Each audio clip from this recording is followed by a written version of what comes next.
Hey everybody, it's Safi and Marco Dish Out on Movies, the only movie review show on YouTube to review movies in terms of food. It's just Marco here once again, and actually I'm going to have to do this review outside because the car, it's funny, like some days the car is too cold to shoot anything in, and then some days the car is too hot to shoot anything in, and so this is why I in the future, we'll definitely have like a studio space where we can just shoot there all the time and not care, because this is just ridiculous. Like this moving around anyways, or maybe I'll just have the door open. So anyways, I am here today to review Terrifier 2. Now this film I was not excited for because I did not like the first one last year. I wanted to like it. I was really excited about watching it. I thought, ooh, this could be really good. I really like the look of the character. He has a very creepy, horrific look to him. Like he could do a lot of damage, a lot of horrific things.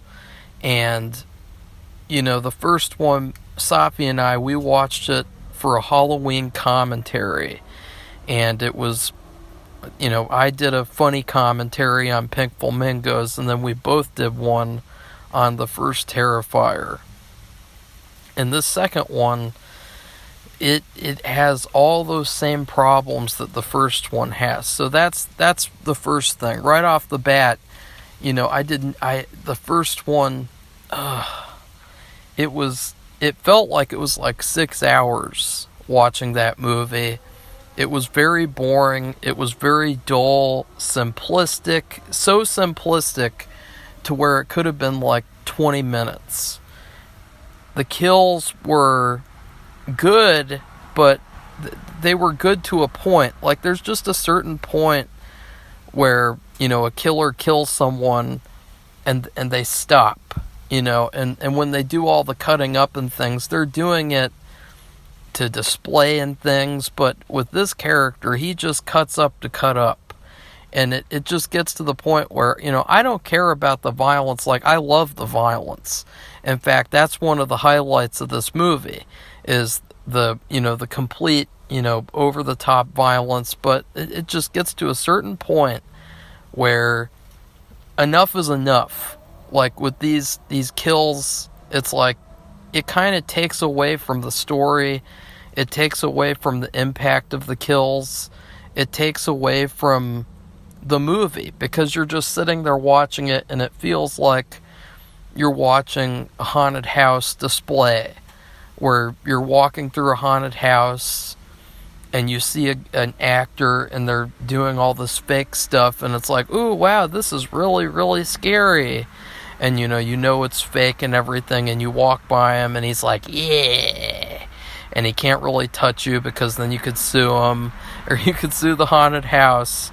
That's very much what I felt with the first movie. And in fact, I can't leave the car door open, the battery will run out.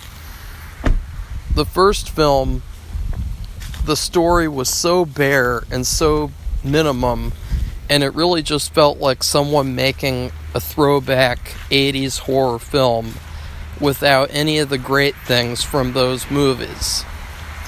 And what I mean by that is, let's take my favorite horror movie, Psycho 3.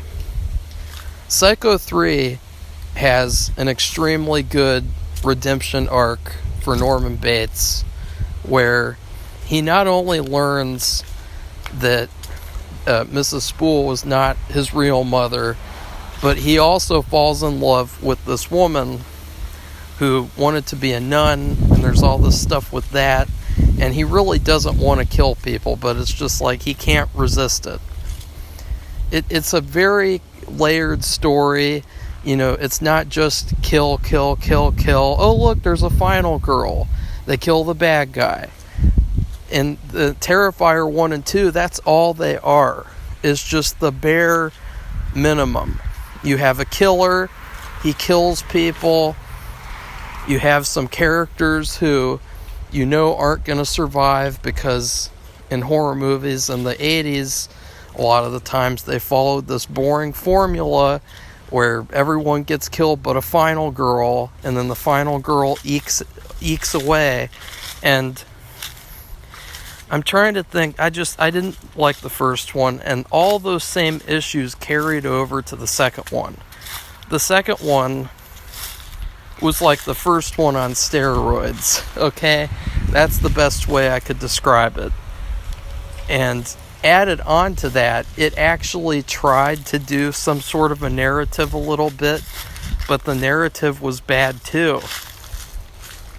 So it's really unfortunate though, because with all that stuff I've said so far, I was really liking the movie for the first 30 minutes.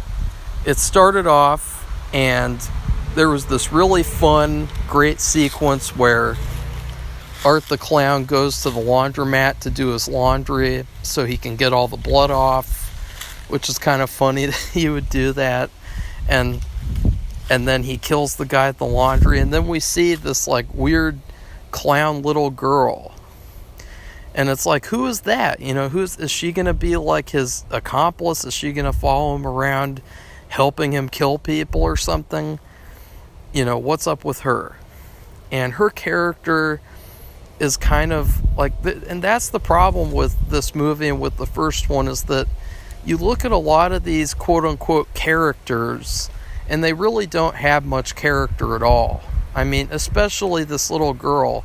It starts off, and I was really, really excited. I thought, holy shit, like, am I going to love this movie? And I was almost ready to put this in the top movies of the year. And then they introduced this character, Sienna.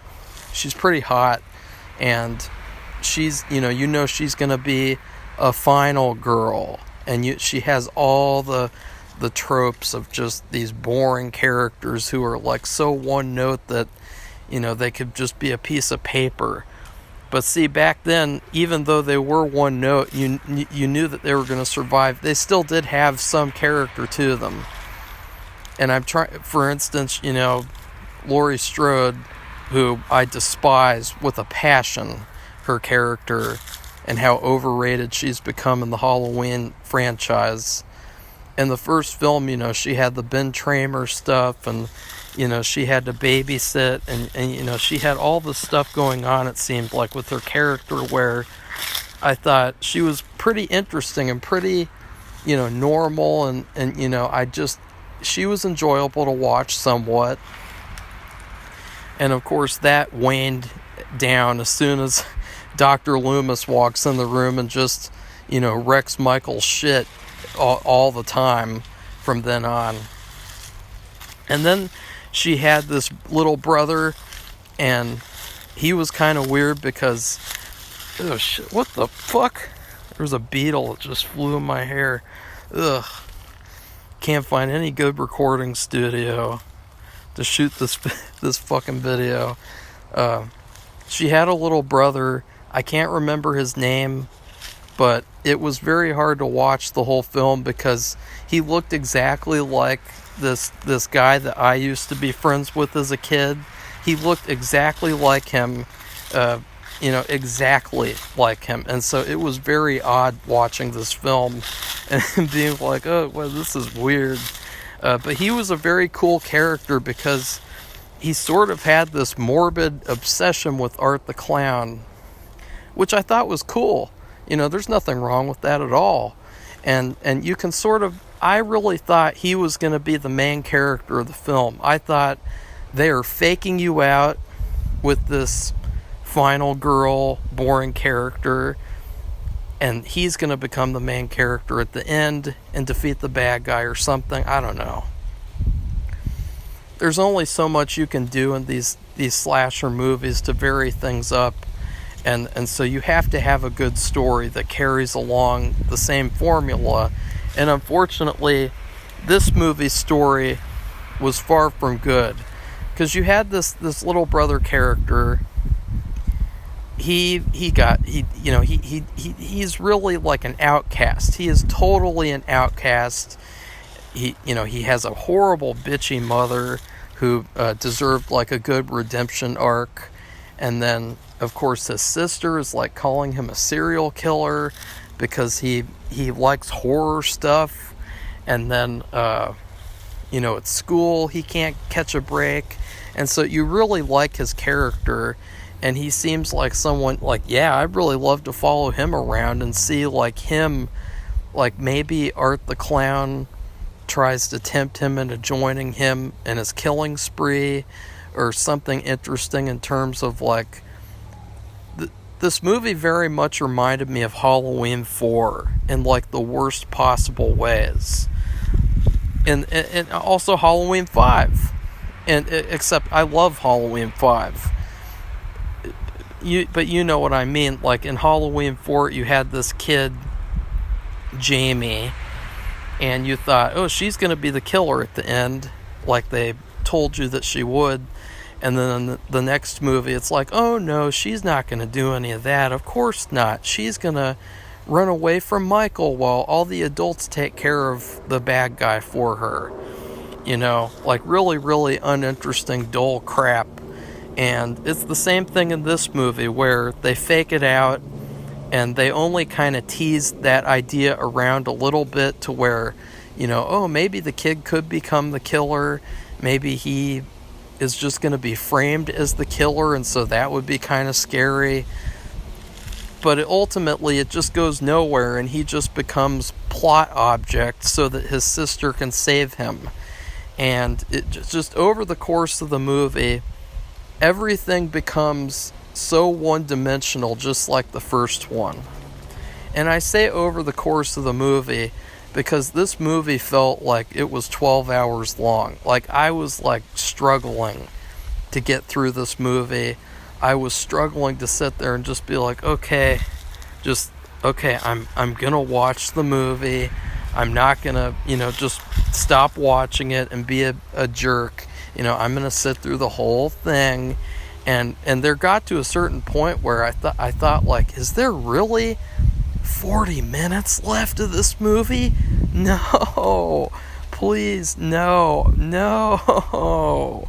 And then they go to the circus, the carnival at nighttime, and it's like this goofy 80s music video looking thing that goes on. There were some improvements though. As I said, the first 30 minutes was really good. They had this dream sequence that went on for like an hour, but the dream sequence was actually pretty good for the most part. It was very Nightmare on Elm Street-ish. That was another issue with this film though, as it went on, was that I felt like this is another good example of scrapbook filmmaking. You have all these pieces of the film where you could take them out, you could say, oh, that's like that movie, oh, that's like that movie, oh, that's like that movie. And it's not done on purpose as like a tribute. It's done as like, I don't know, it's just so strange. It really wore me down. Like, just that I got really bored. I wanted to go to sleep. Because, like, the first 30 minutes, I was cheering, I was laughing, I was so happy when people would get killed. I would be like, yeah, this is what I came to see. And then as the movie went on and on and on, I just started going like, yeah, this is what I came to see. And then eventually I was just like, especially by the end. I was so bored by this movie. I wished I could have gotten up and like started walking around, because that's what I like to do. Like when I'm feeling sleepy, I'll get up and walk around and pace around the room. Or when I'm writing, I kind of do that just to make sure that I'm, constantly there, focused, and not, I couldn't. And so I was like, oh, ugh.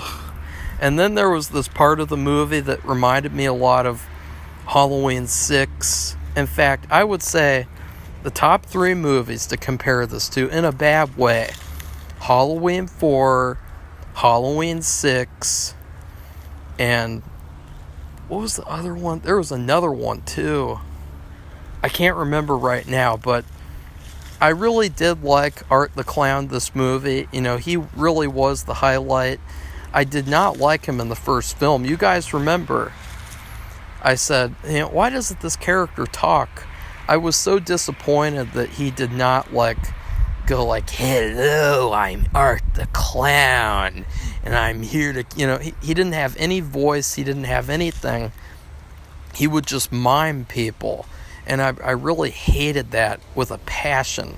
But in this movie, I actually felt like, oh wow, it could work. Like, this concept, it could work. There were a lot of good ideas in the film that could have worked, but none of them were really executed fully, because the movie was too focused on this very boring narrative where you have this final girl. She's mourning the loss of her father. He has like a drawing book, and it has a bunch of visions of what will end up happening in the movie, and it's just like, I really don't like this, honestly. Like, it's just so much like a Hallmark movie or like a Lifetime movie. It's very much like modern. That's another thing too, is that as much as these modern horror movies, and I hate to say this is really a true modern horror, because it does have a lot of elements that other modern horror films wouldn't have. At the same time, though, this movie, it just can't escape being modern, you know? Like, it can't escape all the modern tropes in terms of the final girl. She is so stereotypical and so boring and so overpowered by the end of the film. And even her brother, like, there's this scene where he's just getting slashed and slashed and slashed, and it's like, this is like a cartoon. Like, this honestly would have been better as like a children's cartoon, because at least then you could go, oh, it's Looney Tunes, you know, that's what they do. They all get torn to shreds, and it's like, oh, nothing happened. But that part with Halloween 6, though, it was one of many sequences where Art the Clown was not on screen, and you were wondering, like, does this really have to go on for like an hour? Like, there's this part where the final girl's main friend, you know, she's a biatch too, and her stoner boyfriend, they're in a van together, and she looks a lot like the character from Halloween 6. If you guys have ever seen the producer's cut, where they had this costume contest, and it was run by this girl and her boyfriend, or they were presenting, I can't remember. Those two, that couple, they go to the main Strode house in the movie, and they go upstairs and start having sex, and then of course Michael Myers kills them, and then the main girl sees it. It felt almost exactly like that, except not, because they didn't end up having any sex at all, which, you know, I guess you could say, or no, actually that wouldn't be a good thing, never mind. So overall, I don't really know what else to say. I was very disappointed as the movie went on, and the movie just fell down and down and down and down, and I was like, no, I wanted this to be in the top movies, no. And it would not stop falling to the bottom of my movies of the year list. And it is not at the bottom, it is not close to the bottom, but it just would not stop falling on that path. And I have a feeling that over time, it might even be able to fall down more than it already is. And I'm trying to think, like, and then there's this ending fight where, you know, I was willing to go with the whole thing with Sienna, the final girl. I was willing to go with her being dressed in this really cheesy 80s costume, because she made it herself. I thought that was really cool. It was a great idea for like a horror film nowadays, that you'd see someone making their own costume instead of just buying one at the store. There's this whole weird thing though where there's like a lot of supernatural elements to this movie that don't really fit at all. And so there's like a fire that starts in her room. It burns all of her costume except for the sword.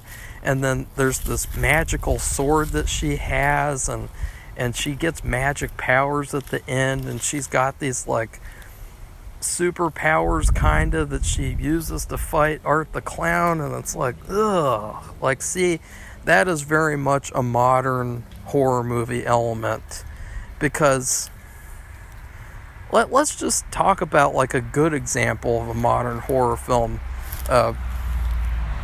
Beyond the Mask, The Rise of Leslie Vernon. In that film, that is a very, very good modern horror film. I love that film quite a bit.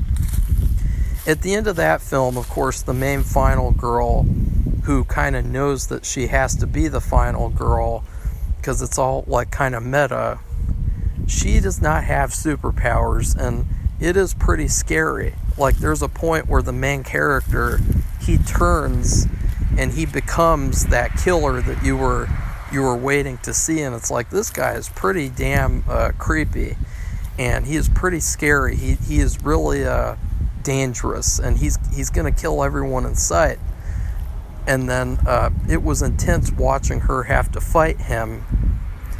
In contrast, this movie has like a 40-minute sequence where it's just, her brother's in trouble. She shows up. She does some fighting.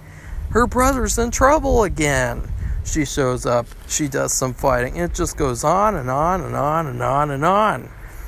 It reminds me too, if you want to make another comparison, The Wolf of Wall Street.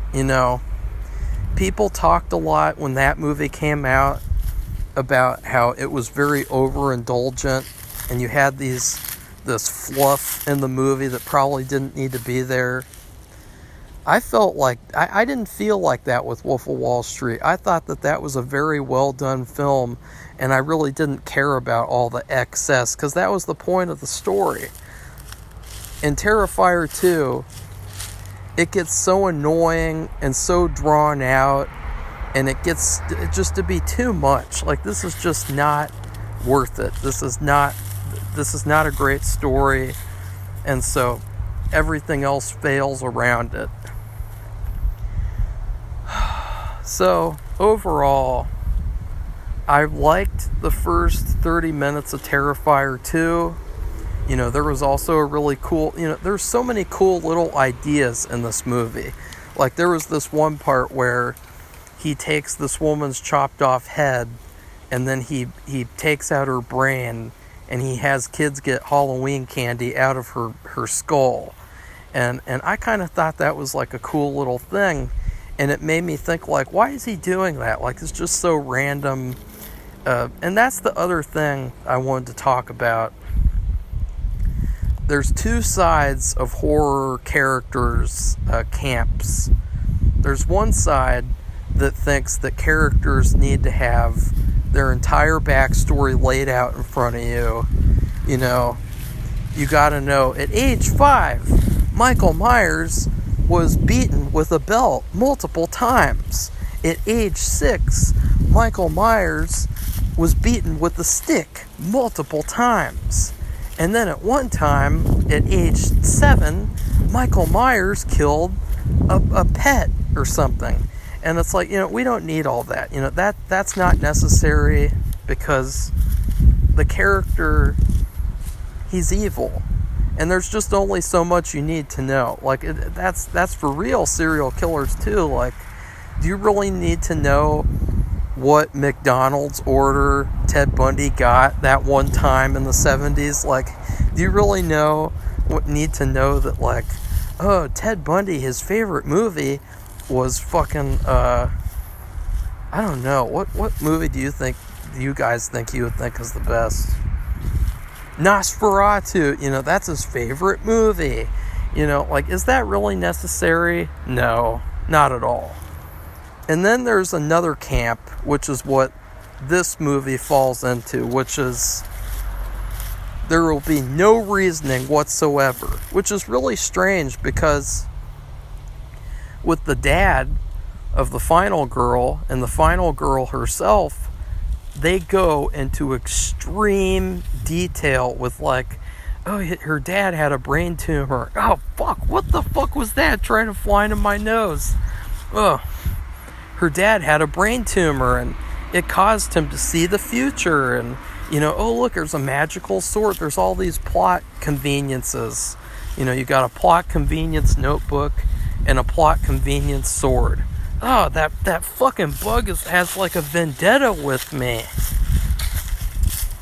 And it's like at some point, it's like, who cares?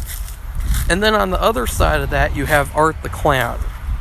Art the Clown is so underdeveloped that he is, as I said before, he is literally like a haunted house actor walking around just putting on this kind of scene so that people can go, oh wow, look at all that gore, look at all that blood.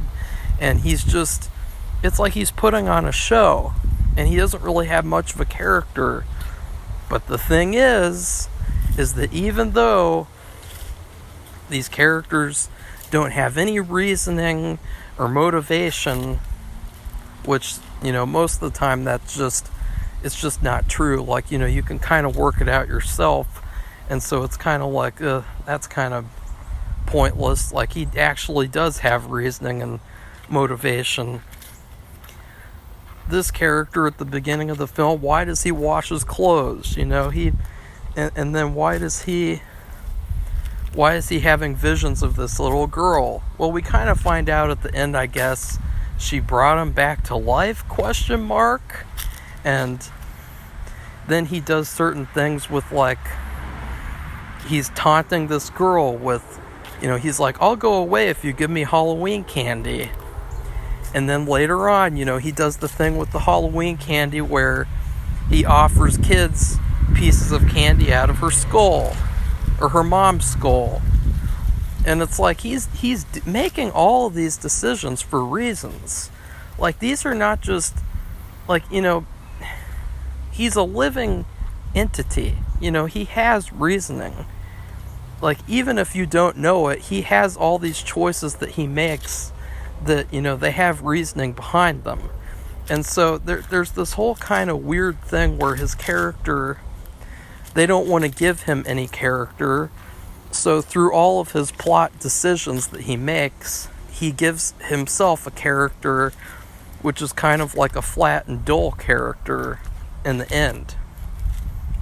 I would say that the ending was pretty poor too. It's very predictable. Everyone dies except for the final girl and the final girl's brother. And the brother never is tempted to become a killer at all. The only thing that I will say was that I was glad that they didn't kill the brother, because that would have made this movie go down to the bottom of the list, because that just would have been stupid to have all this. I mean, his character was the best character in the movie. His character, and then the mom's character. The sister had all these moments where it was like she got really unlikable, where there was this one part where she's in a Halloween store and she's kind of freaking out, and then she's at this party and she has like a public, like, weird cry fit, and she's getting scared, but it's just kind of cringeworthy and dumb. And then, let's see, what else? Of course, well, he complains to the mom that the brother is the Zodiac killer because he likes horror, and because he is interested in the, like, horror as a whole. He's a killer. He must be a bad guy. And there was really nothing done with that. There was really nothing done with that whole... What the hell is that? There's like it's like a chunk of fur on the ground. That's really creepy. It was like a chunk of someone's fur. Ugh. Something's fur. There's nothing really done with that story, though, where he likes horror a lot, and it's like, who cares? How does that make him a killer? How does that make him a bad guy? And then what is the difference between him and Art the Clown? Well, you can't really know, because Art the Clown doesn't really have a character. So now I'm going to have to give this movie a food rating, which I can't remember what I gave the terrible first one. It was a step up from the first one, but it was still pretty terrible. It was still pretty one-dimensional and dull. And it really just didn't work for me. I would say a much better modern horror movie to watch would be like Psycho Goreman. You know, that movie was a lot better than this because it knew what it was. It wasn't trying to be Shakespeare with a slasher character, you know. And not that that's impossible to do, but it just, you have to have some level of self-awareness. And this character, this whole story, it feels almost like they think this is very, very compelling. And it's very, very intelligent and stuff like that, and it's just not. It's just very, very basic stuff. I mean, in the third film, is there going to be another final girl where the whole movie is just all the other characters die and then the final girl gets away? Because I gotta be honest,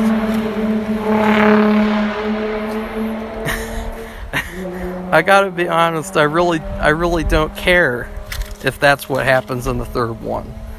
So in terms of food, you know, there was this one time a year or two ago where Safi bought 2 candy apples at the store. And I was really excited about it because it seemed like, oh, that could be really good.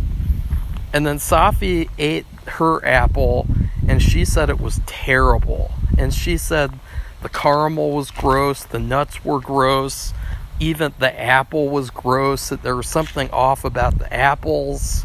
And so I literally just let her throw mine away, like, because she said hers was so terrible. That's kind of like what this movie was. It was like a candy apple that looked good. I mean, the effects were good, even though they were so drawn out that, you know, when you look at the effects too much, they do look fake. And so you have to let the effects play and then they're done, or else they're just going to look very fake, like in a haunted house. So this is a candy apple that you don't eat and you just throw it in the trash, because it's like, okay, I'm not going to fuck with this and try to eat this whole thing, even though I know that it's probably going to be terrible. It's the same thing with this movie, where you know that if you've seen the first one, it has all the same problems than the first one on steroids. So anyways, please like this video, comment, and tell me what you thought about Terrifier 2.